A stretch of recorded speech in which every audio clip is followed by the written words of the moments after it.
Hi ಎಲ್ರಿಗೂ ನಮಸ್ಕಾರ. R ಅಡುಗೆ ಮನೆಗೆ ಸ್ವಾಗತ. ದೀಪಾವಳಿ ಹಬ್ಬಕ್ಕೆ 2 ಥರ ಸ್ವೀಟ್ ಮಾಡ್ತಾ ಇದ್ದೀನಿ. ತುಂಬ ಈಸಿಯಾಗಿ ಕ್ವಿಕ್ಕಾಗಿ ಮಾಡ್ಬೋದು. ಬಾಯಲ್ಲಿಟ್ಟರೆ ಕರಗುವಂಥ ರೆಸಿಪಿ. ಬನ್ನಿ ಹೇಗೆ ಮಾಡೋದು ಅಂತ ಮುಂದೆ ವಿಡಿಯೋದಲ್ಲಿ ನೋಡೋಣ. ನಮ್ಮ ಚಾನಲ್ನ ಫಸ್ಟ್ ಟೈಮ್ ನೋಡ್ತಿರೋ ಸಬ್ಸ್ಕ್ರೈಬ್ ಮಾಡೋದು ಮರಿಬೇಡಿ. ಈ ವಿಡಿಯೋ ಇಷ್ಟ ಆದರೆ ನಿಮ್ಮ ಫ್ಯಾಮಿಲಿ ಫ್ರೆಂಡ್ಸ್ಗೆ ಶೇರ್ ಮಾಡಿ, ಲೈಕ್ ಮಾಡಿ, ಶೇರ್ ಮಾಡಿ, ಕಮೆಂಟ್ ಮಾಡಿ. ಒಂದು ಬೌಲ್ ತೊಗೊಂಡಿದ್ದೀನಿ, 2 ಕಪ್ ಮಿಲ್ಕ್ ಪೌಡರ್ ಹಾಕೊತಾ ಇದ್ದೀನಿ. ಮಿಲ್ಕ್ ಪೌಡರ್ ಯಾವ್ದ್ರಲ್ಲಿ ತೊಗೊಂಡಿದ್ದು ಅದೇ ಕಪ್ಪಲ್ಲಿ 1 ಕಪ್ ಹಾಲು ಹಾಕೊತಾ ಇದ್ದೀನಿ. 240 ಗ್ರಾಮ್ಸ್ ಮಿಲ್ಕ್ ಪೌಡರ್ಗೆ 120 ml ಹಾಲು ಹಾಕೊಂಡಿದ್ದೀನಿ. ಇವಾಗ ಚೆನ್ನಾಗಿ ಇದನ್ನ ಮಿಕ್ಸ್ ಮಾಡ್ಕೊಂಡ್ಬಿಡೋಣ. ಒಂದು ಸ್ವಲ್ಪನೂ ಗಂಟಿಲ್ಬಾರ್ದು, ಆ ಥರ ಮಿಕ್ಸ್ ಮಾಡ್ಕೋಬೇಕು.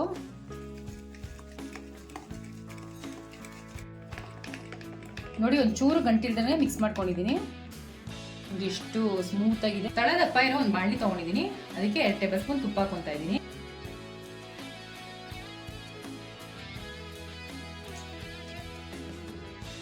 ನೋಡಿ, ಈ ತರ ದೊಡ್ಡ ಸ್ಪೂನ್ ಅಲ್ಲಿ ಹಾಕೊಂಡಿದ್ದೀನಿ ನಾನು. ಮಾಮೂಲಿ ಟೀ ಸ್ಪೂನ್ ಆದ್ರೆ 4 ಟೀ ಸ್ಪೂನ್ ಆಗುತ್ತೆ.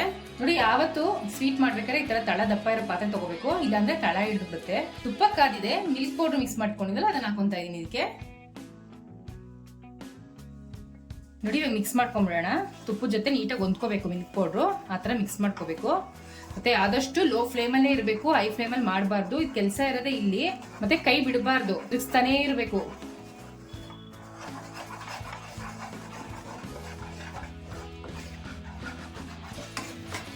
ಸ್ವಲ್ಪ ಕಷ್ಟಪಟ್ಟರೆ ಒಳ್ಳೆ ಸ್ವೀಟ್ ಮನೇಲೆ ಮಾಡ್ಕೋಬಹುದು. ತುಂಬ ಚೆನ್ನಾಗಿರುತ್ತೆ, ಮತ್ತೆ ಹೆಲ್ತಿಯಾಗೂ ಇರುತ್ತೆ.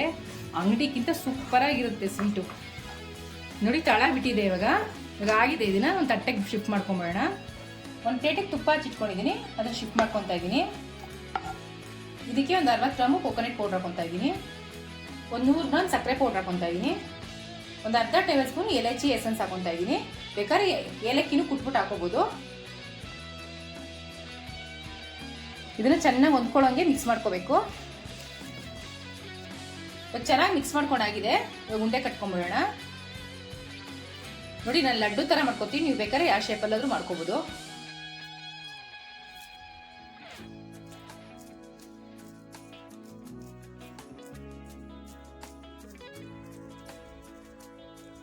ಈ ತರ ಉಂಡೆ ಮಾಡಿಟ್ಕೊಂಡಾದ್ಮೇಲೆ ಕೇಸರಿನ ಹಾಲಲ್ಲಿ ನೆನೆಸಿಟ್ಕೊಂಡಿದ್ದೀನಿ, ಅದನ್ನ ಗಾರ್ನಿಶ್ ಮಾಡ್ಕೊತಾ ಇದ್ದೀನಿ. ಇವಾಗ ಒಂದು ಸ್ವಲ್ಪ ಪಿಸ್ತಾದಲ್ಲಿ ಗಾರ್ನಿಶ್ ಮಾಡ್ಕೊತಾ ಇದ್ದೀನಿ. ನೀವು ಬೇಕಾದ್ರೆ ಯಾವ ಡ್ರೈ ಫ್ರೂಟ್ ಅಲ್ಲೂ ಗಾರ್ನಿಶ್ ಮಾಡ್ಕೋಬಹುದು. ನೋಡಿ, ಎಷ್ಟು ಸಾಫ್ಟ್ ಆಗಿದೆ ಅಂದರೆ ಅಷ್ಟು ಸಾಫ್ಟ್ ಆಗಿದೆ. Wow! Milk coconut laddu ready ಆಗಿದೆ. ಇವಾಗ ನೆಕ್ಸ್ಟ್ ಬರ್ಮಾ ಬರ್ಫಿ ಹೇಗೆ ಮಾಡೋದಂತ ನೋಡೋಣ ಬನ್ನಿ. ಇವಾಗ ಬರ್ಫಿಗೆ ಒಂದು ತಳ ದಪ್ಪ ಇರೋ ಪಾತ್ರೆ ತೊಗೊಂಡಿದ್ದೀನಿ, ಅದಕ್ಕೆ 1 ಟೇಬಲ್ ಸ್ಪೂನ್ ತುಪ್ಪ ಹಾಕೊತಾ ಇದ್ದೀನಿ. ತುಪ್ಪ ಕಾದಿದೆ. ಇವಾಗ 1 ಕಪ್ ಗೋಧಿ ಹಿಟ್ಟು ಹಾಕೊತಾ ಇದ್ದೀನಿ. ಇದು ಘಮ ಬರೋ ತನಕ ಹುರ್ಕೋಬೇಕು. ಲೋ ಫ್ಲೇಮಲ್ಲೇ ಹುರ್ಕೋಬೇಕು. ಹಿಟ್ಟುಗಳನ್ನ ರವೆ ಹುರಿದಂಗೆ ಘಮ ಬರೋ ತನಕ ಚೆನ್ನಾಗಿ ಹುರಿಬೇಕು. ನಾವು ಚಿಕ್ಕವರಿರುವಾಗ ಹಬ್ಬಗಳು ಬಂದ್ರೆ ನಮ್ಮ ಅಜ್ಜಿ ಈ ತರ ಮಾಡ್ತಾ ಇದ್ರು. ತುಂಬಾ ಟೇಸ್ಟ್ ಅಂತೂ ತುಂಬಾ ಚೆನ್ನಾಗಿರೋದು. ಆ ಟೇಸ್ಟ್ ಇನ್ನೂ ನನ್ನ ಬಾಯಲ್ಲಿ ಹಂಗೆ ಇದೆ. ನೋಡಿ, ಇದಾಗಿದೆ. ಘಮ ಬರ್ತಾ ಇದೆ. ಒಂದು ತಟ್ಟೆಗೆ ಶಿಫ್ಟ್ ಮಾಡ್ಬಿಟ್ಟು ತಣ್ಣಗಾಕ ಬಿಟ್ಬಿಡೋಣ. ನೋಡಿ, ಅದೇ ಬಾಣಲಿಗೆ ಇನ್ನೊಂದು ಟೇಬಲ್ ಸ್ಪೂನ್ ತುಪ್ಪ ಹಾಕೊತಾ ಇದ್ದೀನಿ. 1 ಕಪ್ ಕಡಲೆ ಹಿಟ್ಟು ಹಾಕೊತಾ ಇದ್ದೀನಿ. ಇವಾಗ ಇದನ್ನು ಚೆನ್ನಾಗಿ ಘಮ ಬರೋ ತನಕ ಹುರ್ಕೋಬೇಕು. ಹಿಟ್ಟುಗಳನ್ನ ಈ ತರ ಹುರಿದು ಮಾಡೋದ್ರಿಂದ ಸ್ವೀಟ್ ಅಲ್ಲಿ ಹಸಿ ವಾಸನೆ ಬರಲ್ಲ, ತುಂಬಾ ಟೇಸ್ಟಿಯಾಗೂ ಇರುತ್ತೆ. ಕಡಲೆ ಹಿಟ್ಟು ಚೆನ್ನಾಗಿ ಘಮ ಬರ್ತಾ ಇದೆ. ಇವಾಗ ತಟ್ಟೆಗೆ ಹಾಕ್ಬಿಟ್ಟು ತಣ್ಣಗಾಗಿ ಬಿಟ್ಬಿಡೋಣ. ಇವಾಗ ಅದೇ ಬಾಣಲಿಗೆ ಇನ್ನೊಂದು ಟೇಬಲ್ ಸ್ಪೂನ್ ತುಪ್ಪ ಹಾಕೊತಾ ಇದ್ದೀನಿ. ಒಂದು ಅರ್ಧ ಕಪ್ಪು ಮೈದಾ ಹಿಟ್ಟು ಹಾಕೊತಾ ಇದ್ದೀನಿ. ಇವಾಗ ಇದನ್ನು ಘಮ ಬರೋ ತನಕ ಚೆನ್ನಾಗಿ ಹುರ್ಕೋಬೇಕು. ಮೈದಾ ಹಿಟ್ಟು ಹುರಿದಾಗಿದೆ, ಘಮ ಬರ್ತಾ ಇದೆ. ಇವಾಗ ತಟ್ಟೆಗೆ ಬಗ್ಸ್ಬಿಟ್ಟು ತಣ್ಣಗೆ ಹಾಕಿಟ್ಬಿಡೋಣ. ಹುರಿದಿಟ್ಕೊಂಡಿರೋ ಹಿಟ್ಟೆಲ್ಲ ತಣ್ಣಗಾಗಿದೆ. ಇವಾಗ ಒಂದು ಬೌಲ್ಗೆ ಹಾಕೊಂಡು ಎಲ್ಲ ಹೊಂದ್ಕೊಳ್ಳೋಂಗೆ ಮಿಕ್ಸ್ ಮಾಡ್ಕೊಳ್ಳೋಣ.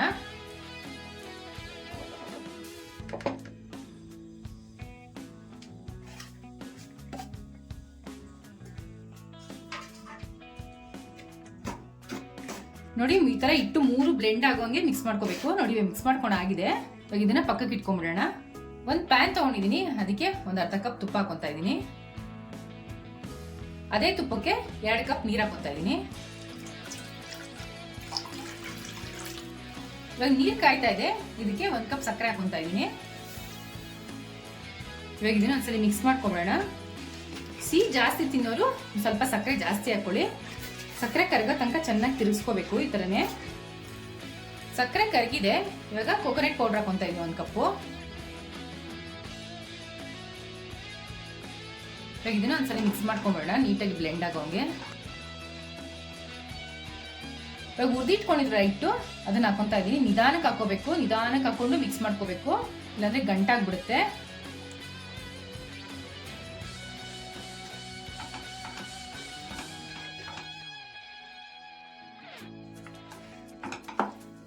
ನೋಡಿ ಈ ತರ ಮಿಕ್ಸ್ ಮಾಡ್ಕೋಬೇಕು ಚೆನ್ನಾಗಿ, ಚೂರು ಗಂಟಾಗಬಾರ್ದು.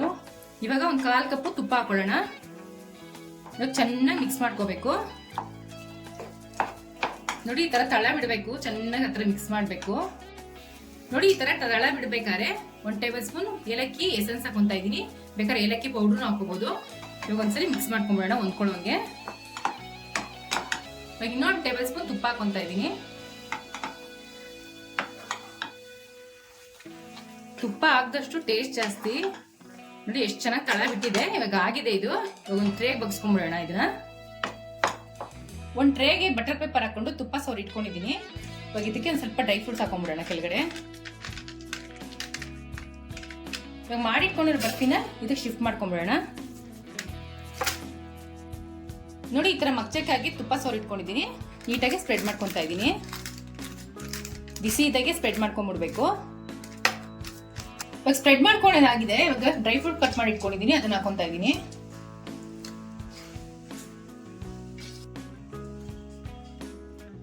ಬಿಸಿ ಇದ್ದಿದ್ದು ಇವಾಗ ಸ್ವಲ್ಪ ತಣ್ಣಗಾಗಿದೆ. ಇವಾಗ ಕಟ್ ಮಾಡ್ಕೊಂತ ಇದ್ದೀನಿ.